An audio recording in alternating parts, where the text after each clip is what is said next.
Et je me souviendrai toujours d'un accompagnement que j'ai eu avec un athlète. C'était un peu une des premières fois où j'avais augmenté mes tarifs. Et je m'étais dit en arrivant auprès de cet athlète, waouh, lui, il faut absolument qu'il ait des résultats, parce que comme je viens d'augmenter mes tarifs, il faut que je prouve que je suis à la hauteur de ces tarifs-là. Et ce qui est marrant, c'est que c'est un athlète que je devais accompagner sur le fait de lâcher les attentes de résultats pour pouvoir se reconcentrer sur le processus et tout ça. Et moi-même, dans cette relation de coaching, j'étais hyper attaché aux résultats.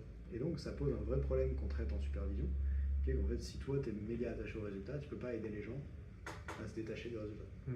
Donc là, je fais qu'évoquer le type de problématique qu'on peut rencontrer, et merci pour celle que tu as amenée en Ambroise, c'est vraiment cool. Je pense qu'il n'y a pas assez d'entraîneurs qui ont ce travail introspectif sur eux, de se demander comment qui je suis peut évoluer au service des athlètes. La phrase que j'aimerais dire maintenant, c'est que parfois, pour changer vos athlètes, il suffit de vous changer vous. Et pour ceux qui n'aiment pas le mot changer, mettez progresser à la place.